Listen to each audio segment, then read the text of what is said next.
जाकर कबाड़ी वाले को देंगी और कबाड़ी वाला उसको कंपनी फैक्ट्री को वापस पहुंचा देगा और कंपनी फैक्ट्री उसको रिसाइकल या रीयूज कर वापस से वैसा कुछ और बना देगी।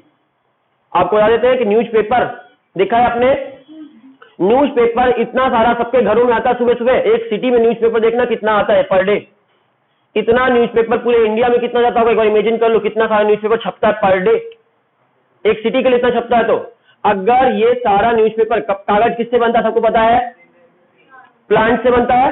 अगर प्लांट को काटकर अगर पेपर बनाया जाता न्यूज़पेपर वाला, तो आपका बहुत ज्यादा प्लांट काटना पड़ जाता। हो सकता है कि अब तक इतने प्लांट पर डे काटे जाते पर डे तक पेपर के लिए, तो अब तक प्लांट धरती पर बचे भी ना होते, इतना प्लांट काटना पड़ता। तो अब करते क्या है, न्यूज़पेपर का क्वालिटी देखना, कागज का क्वालिटी थोड़ा हल्का होता है। क्यों? क्योंकि वो रिसाइकल रीयूज पेपर से बनता है। न्यूज़पेपर जो है आपके रीयूज पेपर से बनता है। व्हाइट पेपर जो होता है एकदम व्हाइट वाला, वो महंगा आता है, वो व्हाइट पेपर और एकदम प्योर वाला पेपर है, डायरेक्ट बना हुआ, क्वालिटी हाई। इस पेपर को ले जाकर गलाकर फिर से दोबारा पेपर बनाया जा सकता है, और दोबारा पेपर बनाएंगे तो इसका कलर थोड़ा सा डल हो जाएगा, क्योंकि आप इसमें इंक वगैरह और भी चीजें मिक्स हो गई अब, है ना, तो डल कलर हो जाएगा, एकदम व्हाइट प्योर व्हाइट नहीं होगा। इसलिए न्यूज़पेपर कलर हल्का सा ऑफ होता है।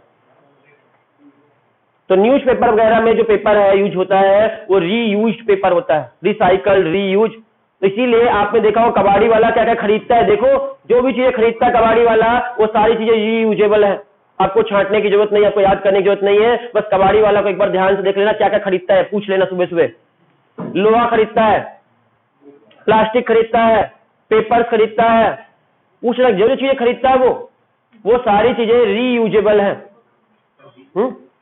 जो जो चीजें वो ले लेता है वो सभी चीजों का रीयूज हो सकती है, इसलिए ले लेता है। वो जाकर वो किसको बेचेगा, कबाड़ी वाले को, कबाड़ी वाला जाकर उसको कंपनी को भेज देगा, बड़े बड़े कबाड़ी वाले।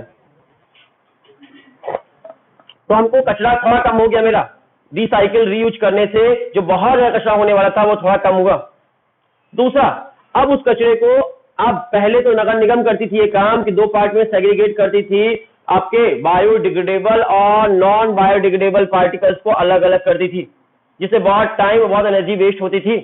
आजकल आपको रिक्वेस्ट करती है गवर्नमेंट कि आपको 2 तरह के बक्से देती है ना, 2-3 तरह के, 3 दे रही है ना, और कहती है कि आप लोग अलग अलग तरह के बायोडिग्रेडेबल और नॉन बायोडिग्रेडेबल और हजार्डस 3 तरह के केमिकल, 3 तरह की चीजों को अलग अलग बॉक्स में रखें।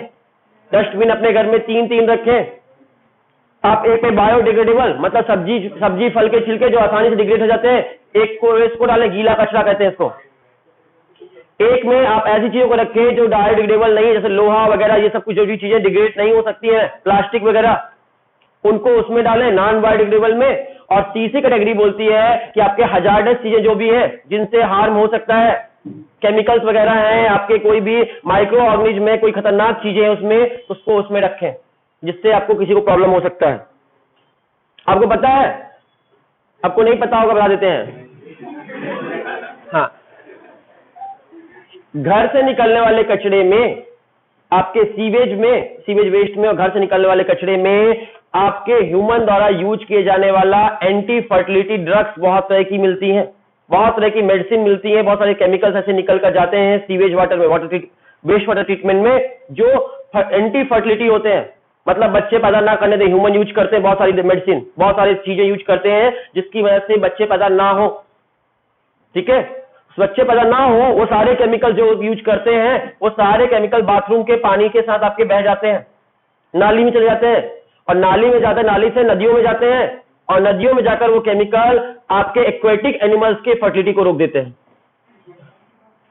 समझ आ रहा है, उसके रिप्रोडक्टिव सिस्टम को डैमेज करते हैं। और आपको बता देते हैं, आपको पता नहीं होगा ये बातें, लेकिन आपको बता देते हैं कि इसका बहुत बड़ा कंट्रीब्यूशन है। हर घर से इतना सारा एंटी फर्टिलिटी ड्रग्स निकलता है बाथरूम में कि बहुत ह्यूज अमाउंट में निकलता है, जिसका ह्यूज अमाउंट में इसका यूज है। क्योंकि यूज करते हैं वहीं पे धोएंगे ना, हर चीज हम बाथरूम में हाथ धोते हैं ना, हाथ पैर मुंह सब कहां धुलते हैं, नहाते कहां पर है। मेरा वह सब कुछ हम लोग का जो भी हमारा मानना था, कल की क्लास में बताए थे आपको कि सब कुछ आप बोलते हैं रन अवे हो जाएगा, सब कुछ धुल जाएगा, आपका साफ हो जाएगा, किसकी मदद से, बाथरूम में, पानी में। तो बाथरूम में जाके पानी साफ करते हैं ना, और वो बाथरूम से होते हुए आपके कहां चला जाएगा, नली में, नली से कहां चला जाएगा, सीवेज वाटर इकट्ठा हो जाएगा और आपके नदियों में मिला दिया जाएगा। तो आपको लगता है कि बहुत बड़ा कंट्रीब्यूशन है नदियों में एक्वेटिक एनिमल का रिप्रोडक्टिव साइकिल में डिस्टरबेंस करने में। ठीक है, बहुत तरह की ड्रग्स आती हैं आज के डेट में जिनको यूज करते हैं ह्यूमन, किसके लिए? To prevent the unwanted pregnancy को प्रिवेंट करने के लिए। आईपीएल, मेगा, कौन मालाडी, क्या आपको पढ़ना है? रिप्रोडक्टिव हेल्थ सेक्टर में आपको पढ़ना है सबके बारे में डिटेल में। वैसे पढ़ाने की जरूरत नहीं, आप लोग को पता होगी। चलो तो हम बात करें, चलो सुनो कभी, सॉलिड वेस्ट के बारे में बात कर रहे थे। सॉलिड वेस्ट को बर्न करना आपके लिए अच्छा नहीं, क्योंकि एयर पॉल्यूशन ज्यादा होगा। लैंडफिल करने से अंडरग्राउंड पॉल्यूशन ज्यादा होने का चांस है, और आपके अगर उसको वो किया गया, क्या बोलते हैं, ऐसे छोड़ दिया, तो आपके बहुत तरह के आपके हार्मफुल ऑर्गेनिज्म वहां पे ज्यादा हो सकते हैं, बहुत सारे पैथोजन वहां पे आ सकते हैं। इसलिए हम करते हैं सेग्रीगेशन, जिनको रीयूज कर सकते हैं उनको रीयूज करते हैं, रिसाइकल रीयूज। जिनको नहीं कर सकते तो जो बायोडिग्रेडेबल है उनको लैंडफिल कर देते हैं, और लैंडफिल करने की वजह से वो कुछ दिन में मैन्योर बन जाते हैं, फिर उनको निकाल कर खेतों में डाल देते हैं। मैन्योर बनाना, तो मैन्योर बनाने के लिए बायोडिग्रेडेबल वेस्ट का यूज मैन्योर बनाने के लिए करते हैं, डालेंगे और फिर निकाल भी लेंगे लैंडफिल में। और जब वहां पर डिग्रेडेशन होगा, जमीन के अंदर करेंगे अगर ये काम, तो वहां एयर अच्छे से पहुंच पाएगी कि नहीं पहुंच पाएगी? नहीं पहुंचेगी। तो वहां पर एनारोबिक माइक्रो ऑर्गेनिज्म ग्रो करने के चांस होंगे कि नहीं होंगे? और एक एनारोबिक बैक्टीरिया के बारे में बताए थे आपको, जो कौन सी गैस निकालता था, पढ़ा चुके हैं आपको, मेथेन गैस निकलेगी वहां पर। मैथनोजन बैक्टीरिया ग्रो कर जाएंगे एनारोबिक कंडीशन में और मेथेन गैस प्रोडक्शन करने लगेंगे। मेथेन गैस बहुत गंदी गैस है, बदबूदायक गैस है, लेकिन वो गैस को ऐसा सैचुरेट आउट करेंगे, सील एयर टाइट कर देंगे कि वो बार बार बाहर ना निकले, क्योंकि अगर बाहर रिसाव करेगी तो बदबू आएगी उस एरिया से। इसलिए उसको एयर टाइट कर सकते हैं, और उसको मेथेन गैस को पाइप की मदद से या डिफरेंट टेक्निक की मदद से उसको निकाल कर सिलेंडर वगैरह में डिफरेंट पर्पस से भर सकते हैं, और हमारे सिलेंडर रेडी हो जाएंगे। इस तरह रोज इतना कचरा निकलता है, सब नगर निगम वाले अगर डाल दे जमीन के अंदर, उसको बढ़िया से प्रॉपर वेस्ट मैनेजमेंट करे, तो इतनी सारी मेथेन गैस बनेगी। सारी मेथेन गैस को अच्छी टेक्निक अगर हमारे पास हो, आप सभी अच्छे अगर साइंटिस्ट बनोगे कल के दिन, इससे सोचते हो, तो आपने कोई टेक्निक डेवलप कर ली जिससे मेथेन गैस को अच्छे से कलेक्ट किया जा सकता है प्रॉपरली। तो मेथेन गैस को प्रॉपर कलेक्ट कर लिया आपने, और उसको सिलेंडर में भरने जैसा टेक्निक कर दिया। अब भर के 10 रुपए 15 रुपए में बेचोगे, कितना फायदा होगा लोगों को? जो आपको 400-300 रुपए का सिलेंडर मिलता है, वो आप फ्री का सिलेंडर बेच सकते हो। 800 का मिलता है, अच्छा 800 रुपए का जो सिलेंडर मिलता है, वो 800 रुपए का सिलेंडर आप 8 रुपए में भी बेच सकते हो, फ्री फोकट में बेच सकते हो, अगर टेक्निक डेवलप कर दी तो आपने, क्योंकि कचरा फ्री में मिलता है, कचरा का वेस्ट तुम कमा लेना, उसमें 100 रुपए में बेच लेना तुम। ठीक है, हेल्थ की बात कर रहे हैं अभी हम, अभी इनकम की बात कर ही नहीं रहते हैं। इनकम तुम कर लो, उसमें तुम्हारी इनकम है। 800 रुपए का सिलेंडर तुम 600 रुपए में बेचोगे तो तुम्हारा सिलेंडर खरीदेगा लोग, उसका क्यों खरीदेगा? समझ में आ रहा? उसमें एलपीजी गैस भरी होती है, लेकिन तुमको उसके अलावा एफिशिएंट टेक्निक डेवलप करनी होगी कि एलपीजी को टक्कर दे पाए तुम्हारा मेथेन गैस। मेथेन गैस भी जलती है और एलपीजी भी जलती है, लेकिन आपको फिर उसके कंपेयर में आपको कंपेयर करेगा लोग, जो पैसा लोगे तो। फ्री में लोगे तो कोई नहीं पूछेगा, तो फ्री में आपका सब कुछ ले लेगा। हाँ, सब लोग बोलेगा वी लव फ्री। ये बहुत कॉमन ट्रेंड है, आप में से बहुतों का डायलॉग होगा, आई लव फ्री, है ना? मेरे हॉस्टल लाइफ में तो हम लोग का बहुत लोगों का डायलॉग था ये, फ्री में कुछ भी मिलेगा सब ले लेंगे। चलो आगे बात करते हैं। तो आपको इस कैटेगरी को 3 कैटेगरी में सारे सॉलिड वेस्ट को बांटा गया है, बायोडिग्रेडेबल, रिसाइक्लेबल और नॉन बायोडिग्रेडेबल। 3 कैटेगराइज में डिवाइड किया गया है। बायोडिग्रेडेबल जिनको डिवाइड कर सकते हैं with the help of micro organism, जिसको हम डिस्पोज आउट कर सकते हैं। अगर हमारे पास अच्छी टेक्निक डेवलप रही और माइक्रोब्स ने हमारा साथ दिया, तो हम बायोडिग्रेडेबल वेस्ट को with in a month manure में कन्वर्ट कर सकते हैं, बहुत जल्दी उसका वो कर सकते हैं। रिसाइकिल वालों के पास हमारे पास अच्छी टेक्निक है, रिसाइकिल करने वाले चीजों को फैक्ट्री में डालेंगे, वो भी जल्दी तुरंत रिसाइकिल हो जाएगा, सब कुछ अच्छा कुछ बन जाएगा, सस्ते रेट पे मिलेगी फिर। और नॉन बायोडिग्रेडेबल से पैसा रह जाएगा हमारे पास, जो आपके लिए कुछ नहीं कर सकते, जिसका तब भी बहुत कम अमाउंट में बचेगा ये, तो इसलिए ज्यादा टेंशन की बात नहीं रहेगी। इसको फिर हम निपटेंगे, इसको कुछ करेंगे इसके लिए, ठीक है। तो नॉन बायोडिग्रेडेबल के लिए गवर्नमेंट क्या करेगी, इसके लिए कर सकती है कि जो चीजें डिग्रेड नहीं होती है उनको बैन कर दे, उनको कम से कम यूज करने को कहे, अगर उनके बिना काम चल जाता तो उनको ना करने को यूज करे। जैसे पॉलीथीन नॉन बायोडिग्रेडेबल है, प्लास्टिक की बोतल जो आपकी वो 20 रुपए वाली बिस्लरी की आती है, उन सभी को यूज करने के मना करेगी कि इस सब में आप डेली यूज की चीजें जो है, दूध के पैकेट देखो अमूल वाला कितना अच्छा है, अमूल वाला दूध को बढ़िया कागज में पैक करता है, पेपर वाले रैपर में, और बाकी देखो आपके बाकी सारे मिल्क वाले कंपनी वाले पॉलीथीन के बैग में यूज करते हैं। स्ट्रिक्टली गवर्नमेंट बैन कर दे कि कोई भी चीज का रैपर प्लास्टिक का नहीं बना होना चाहिए, पॉलीथीन का नहीं बना होना चाहिए, पेपर रैपिंग चाहिए, सब चीज में अवेलेबल करेगा। हाँ, बायोडिग्रेडेबल प्लास्टिक भी आते हैं बहुत तरह के, तो बायोडिग्रेडेबल प्लास्टिक यूज करिए अगर करने हैं तो, वरना पेपर को ही ऐसा, पेपर का भी आपका अमूल का देख लीजिए, अमूल का पेपर यूज होता है उसमें, अमूल का मिल्क वगैरह पिया होगा आपने, अमूल की लस्सी वगैरह पी होगी, देखना उसका पेपर का उसका बना होता है रैपर, मोटा सा, हाँ डब्बा, हाँ नहीं बता रहे हैं, एग्जाम्पल दे रहे हैं कि ऐसा मतलब इज इट पॉसिबल और नॉट। गवर्नमेंट स्ट्रिक्टली मना कर दे कि किसी भी चीज का बिस्किट का पैकेट हो चाहे किसी का रैपर हो, आपका पॉलीथीन का नहीं होना चाहिए, गवर्नमेंट को कर लेना है पड़ेगा एक्शन, स्ट्रिक्टली नो।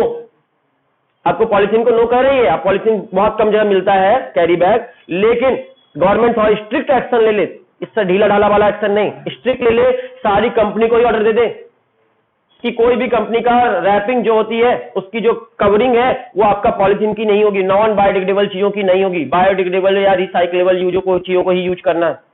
वैसे बहुत हद तक कम किया है हमने।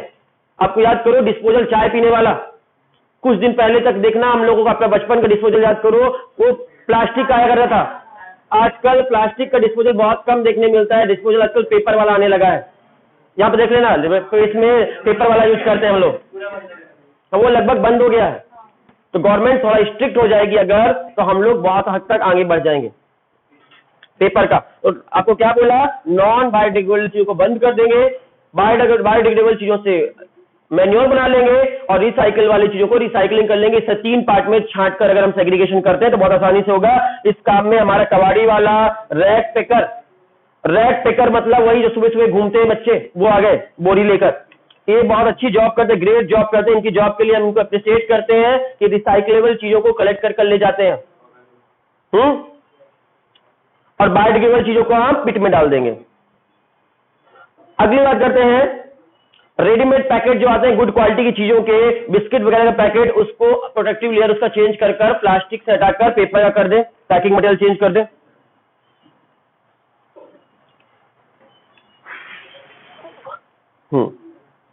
आगे बात करते हैं, गवर्नमेंट अक्रॉस द कंट्री, पूरे कंट्री की जो आपके पूरे आपका स्टेट गवर्नमेंट हो या फिर आपकी पूरे सेंट्रल गवर्नमेंट हो, सभी मिलकर कोशिश कर रही है कैसे प्लास्टिक को हटाया जा सके, इको फ्रेंडली चीजों को ज्यादा से ज्यादा यूज करे, इसके लिए लगातार प्रयास कर रही है, बहुत तरह के अभियान चला रही है, समय समय पे आपको सुनने मिलता है गवर्नमेंट ने ये एक्शन लिया वो एक्शन लिया। अब एक और प्रॉब्लम होती है सॉलिड वेस्ट में, जो आपके हॉस्पिटल से वेस्ट निकलता था वो वेस्ट में ज्यादातर पैथोजन होने के चांसेस बहुत ज्यादा होते थे, बीमारी वाले पैथोजन होंगे या तो, ठीक है, कोई बीमारी का किसी को बीमारी थी वहां साफ किया वो कचरा होगा, पस वगैरह होगी, वहां का साफ किया वो कचरा होगा, वहां पैथोजन होने के चांस है कि नहीं है। दूसरी चीज, या तो कोई मेडिसिन वगैरह हो सकती है, हॉस्पिटल में है तो कचरा में क्या क्या हो सकता है, मेडिसिन हो सकती है। मेडिसिन क्या होगी, मेडिसिन माइक्रो ऑर्गेनिज्म को मारने वाली मेडिसिन हो सकती है, तो केमिकल है एक तरह का, और वो केमिकल नेचर में लाएंगे तो नेचर में जाकर हेल्पफुल बैक्टीरिया को भी मार सकता है कि नहीं मार सकता, तो हेल्पफुल वालों को मार देगा वहां चला जाएगा। तो इसलिए हजार्डस वेस्ट जो होता है, ज्यादातर हॉस्पिटल का वेस्ट जो है, तो आपके हजार्डस वेस्ट जो है, जैसे कि आपका उसमें क्या क्या हो सकता है, देखो क्या क्या हो सकता है हॉस्पिटल वेस्ट में, डिसइंफेक्टेंट हो सकते हैं कई तरह के, बहुत तरह के हार्मफुल केमिकल हो सकते हैं, बहुत तरह के पैथोजन माइक्रो ऑर्गेनिज्म हो सकते हैं। इन सभी को डिस्पोज करने के लिए स्पेशल टेक्निक यूज करते हैं, डायरेक्ट डिस्पोज नहीं करते। इसके लिए एक बड़ा सा बना हुआ मशीन आता है, इस मशीन को, बड़ा साइज का मशीन होता है, इस मशीन को कहते हैं इंसिनेटर, और इंसिनेटर नाम की मशीन के अंदर सारा कचरा, जितना हॉस्पिटल कचरा है, पहले उस मशीन में डाला जाता है। उस मशीन में डालने के बाद उसमें बहुत हाई टेम्परेचर करता है वो अंदर का, और उस हाई टेम्परेचर की वजह से उसमें जितने माइक्रो ऑर्गेनिज्म होंगे, जितने भी केमिकल्स होंगे, जो भी चीजें होंगी, वो सारी डिग्रेड हो जाती है, डिस्पोज हो जाती है, फिर उनको डिस्पोज करते हैं। डायरेक्ट डिस्पोज नहीं करते, हॉस्पिटल का वेस्ट डायरेक्ट डिस्पोज नहीं करते। पहले क्या करते हैं, ये आपका कौन टेक्निक यूज करते हैं, इंसिनेटर, इसको डालते हैं और फिर जाकर डिस्पोज करते हैं। इंसिनेटर बहुत हाई टेम्परेचर पे गर्म करता है उसको, बहुत हाई टेम्परेचर पे इंसिनेटर नाम की मशीन यूज करते हैं। आगे चलते हैं, इलेक्ट्रॉनिक वेस्ट, ये भी एक बहुत बड़ी समस्या है। इसके बारे में कभी हिस्ट्री अगर टाइम रहे, अभी 12th का एग्जाम है, मत ज्यादा दिमाग लगाना, लेकिन कभी टाइम लगे तो पढ़ना, बहुत इंटरेस्टिंग हिस्ट्री है। जहाज वगैरह के बारे में आपको 2 कंट्री के बारे में मालूम चलेगा, कई सारी कंट्रियों के बारे में मालूम चलेगा, कितनी बड़ी समस्या उनके लिए इलेक्ट्रॉनिक वेस्ट। जो इलेक्ट्रॉनिक के सामान खराब हो जाते हैं हमारे यूज करने के बाद, वो फेंकना, टीवी आपकी घर की सोचो खराब हो जाए, काम ना करे, एकदम ही खराब हो गई, मतलब आप सुधारा भी नहीं जा सकता उसको, रिपेयर के लेवल से भी ज्यादा हाई हो गई, खराब हो गई। अब उसका क्या करोगे आप, तो वही रख लो तो ठीक है, लेकिन करोगे क्या? अब कबाड़ में भी कोई नहीं लेता उसको, कुछ काम का नहीं है। आपका ई वेस्ट जो है बहुत बड़ी समस्या थी, कई बार इसके लिए झगड़ा हुआ है कई कंट्री के बीच में। आप पता करना, हिस्ट्री पता करना, जहाज में भरकर एक बार एक कंट्री ने भेजा था दूसरी कंट्री को, वो सब लंबी कहानी है। जहाज में नहीं उसको कभी और, या फिर एग्जाम में पॉइंट ऑफ व्यू से बिल्कुल अच्छी नहीं है, इसलिए सुनो, ई वेस्ट जो है, सुनो इधर पे, ई वेस्ट जो है वो एक बहुत बड़ी समस्या है, इलेक्ट्रॉनिक वेस्ट, क्योंकि इलेक्ट्रॉनिक चीजों को कहां से आपके बर्बाद होने के बाद, खराब होने के बाद उसको मैनेज करना बहुत मुश्किल है, तो बहुत मुश्किल है। तो वो एक बड़ी समस्या हो जाती है, उसको कैसे कहां पर फेंके, डिस्पोज भी नहीं हो, कि नॉन डिग्रेडेबल वेस्ट में आता है वो। और इलेक्ट्रॉनिक वेस्ट आपकी डेवलप्ड कंट्री से आते हैं, डेवलपिंग कंट्री की ओर आते हैं आज की डेट में, और डेवलपिंग कंट्री उसको क्या करती है, जैसे चाइना आएंगे, इंडिया आएंगे, पाकिस्तान आएंगे, ऐसी कंट्री जो डेवलपिंग कंट्री है वहां पर डेवलप कंट्री भेज देती है। वहां पर इसमें बहुत तरह के मेटल्स यूज होते हैं, आप इलेक्ट्रॉनिक चीजों को देखना, उसके अंदर बहुत तरह के मेटल्स होते हैं, जैसे कॉपर मिलेगा आपको, आयरन मिलेगा, सिलिकॉन मिलेगा, निकिल मिलेगा, गोल्ड भी मिलता है। आपके मोबाइल में भी गोल्ड होता है, याद रखिएगा, जो आप मोबाइल फोन यूज करते हो उसमें गोल्ड का बहुत कम अमाउंट में होता है, इसलिए सस्ता है आपका मोबाइल, ठीक है, लेकिन गोल्ड होता है। तो आपके मोबाइल में गोल्ड है, याद रखना, ये मत कहना नहीं है।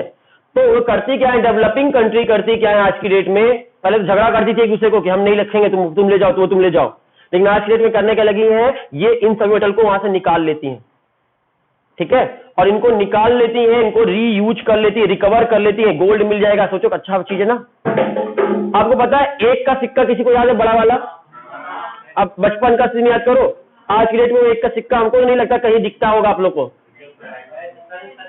बहुत रेयर है, रेयर हो चुका है वो, मेरे पास भी है ठीक है, बहुत रेयर है। एक का सिक्का जो पहले आता था पुराने जमाने में, आज से लगभग 10 साल पीछे जाओ, बस ज्यादा नहीं, 10 साल पीछे जाओ, सबके कॉमन लाइफ में डेली में ये सिक्का रोज मिलता था, दिन में 2-4 बार तो मिलता ही था आपको देखने के लिए, हर कोई यही सिक्का यूज करता। लेकिन आज की डेट में सिक्का मिलना बंद हो गया, ठीक है, मिलना बंद हो गया। क्यों, पता है कारण? कोई कारण बता दो। गोल्ड पाए जाने के कारण, इस सिक्के में गोल्ड है, इस सिक्के में गोल्ड है, बहुत माइन्यूट अमाउंट में गोल्ड है, बहुत ही माइन्यूट अमाउंट में है, लेकिन है। अब आपको 50, 100, 200, 500 सिक्के जब इकट्ठे करके गलाए जाते हैं, बहुत सारे सिक्के इकट्ठे करके गलाए जाते हैं, ज्यादा अमाउंट में गोल्ड हो जाता है इकट्ठा। इसमें थोड़ा सा ट्रेस अमाउंट में गोल्ड है, ट्रेस बहुत सारा ट्रेस मिल गया तो एक फ्रेश बन गया नहीं एक। लेकिन आपको ये देखना पड़ेगा ना, ये बिजनेस स्ट्रेटजी भी तो देखनी पड़ेगी, ये देखना पड़ेगा कि कितने रुपए का आपने गलाया और कितने रुपए का सोना पाया। आपने अगर 1000 सिक्के गलाए तो सोना आपको 1000 से ज्यादा का मिलना चाहिए ना, तब तो फायदा है। तो आपको एक का सिक्का सस्ता था और उसमें गोल्ड कंपेरेटिवली उतना मिल जाता था जितना उस सिक्के की कीमत से ज्यादा मिल जाता था। इसलिए एक के सिक्के आज की डेट में वो वाले पुराने जमाने वाले मिलना बंद हो गए, बड़े वाले। आजकल अब वो वाले आते हैं स्टील वाले, छोटे छोटे से, उसमें नहीं होता है, इसीलिए उसको गवर्नमेंट ने फिर उसको बनाना ही बंद कर दिया, सब गोल्ड चुरा ले रहे हैं लोग बाग। आपको पता है 1 रुपए का सिक्का 2 रुपए में बिकने लगा था बीच में, अगर आपने में क्या है, 1 का सिक्का 2 में बिकता था, बीच में ऐसा चीज है। पहले तो लोगों ने चोरी करना स्टार्ट कर दिया, जब मिलना बंद हो गया, कम हो गए, तो 1 का सिक्का 2 रुपए में खरीदना शुरू कर दिया। तुमको नहीं मजाक लग रहा है? ये बहुत कॉमन था, ये बिजनेस था ये। एक का पुराना सिक्का लाइए, 2 रुपए लिया लेकर जाइए। तो रिपीट कर रहे हैं, इलेक्ट्रॉनिक वेस्ट की बात कर रहे हैं। इलेक्ट्रॉनिक वेस्ट में बहुत तरह का एलिमेंट्स होते हैं, जैसे कि copper, iron, silicon, nickel, gold, और इन सभी को रिकवर कर लेता है, उनका रिसाइकलिंग करके रीयूज कर लेते हैं, और बचा हुआ बाकी का जो ई वेस्ट है, जो पार्ट इसके यूज करने लायक नहीं है, उनको डिस्पोज करते हैं। सिर्फ जो काम की चीजें उसे निकाल लेते हैं। सैमसंग के मोबाइल कंपनी ने कुछ समय पहले स्कीम निकाली थी कि जिसके पास पुराना मोबाइल है, जो यूज करने लायक नहीं, खराब हो चुका है, वो हमको वापस कर दीजिए, बदले में कुछ पैसा देंगे हम उसके बदले में। आपका वापस में लेने का ऑफर प्लान था, exchange offer plan. Exchange offer plan के दौरान वो करते क्या थे कि वो आपका सामान खरीद कर लेके जा रहे थे मोबाइल वाला, और उसमें जो पार्ट उसके सही सलामत थे, अच्छे हैं, वो उससे पिकअप आउट कर ले रहे थे, निकाल ले रहे थे, और उसको रीयूज कर रहे थे। ऐसा कई सारी कंपनियों ने, मोबाइल कंपनी ने एक समय में किया था, सैमसंग वालों ने किया था, मुझे याद है। कुछ कंपनी ने ऐसा किया था रीयूज करने के लिए, और उसके जो पार्टिकल्स रीयूज करने वाले हैं वो कर ले रहे थे। ऐसा करने से उनको जितना कॉस्ट इस सब में लगा था रीयूज करने में, वो सब पिकअप करने में, सेलेक्ट करने में, निकालने में, उतना उनका मैनेज हो जा रहा था। कोई खास फायदा नहीं हुआ उन कंपनी को ऐसा इससे, लेकिन ऐसा करने से उनको ये था कि रीयूज हो रहा था, चीजें बर्बादी कम करे थे। ई वेस्ट को मैनेजमेंट करने का तरीका था ये। गवर्नमेंट इसको बहुत अप्रिशिएट करती है और करना चाहिए ऐसी चीजों को। सॉलिड मैनेजमेंट आपका खत्म हो गया। सॉलिड मैनेजमेंट का केस स्टडी करते हैं। एक छोटा सा केस स्टडी है। ये कहानी है अहमद खान की, ध्यान समझना।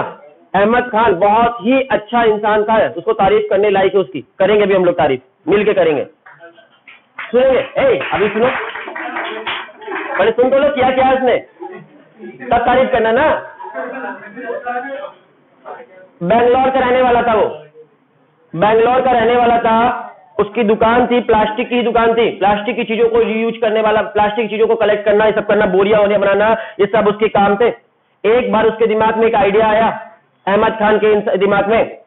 अहमद खान ज्यादा आपका यंग वन नहीं था, बूढ़ा सा इंसान था, 57 साल की उम्र का एक इंसान था, बैंगलोर का रहने वाला, 57 ईयर का अहमद खान नाम था।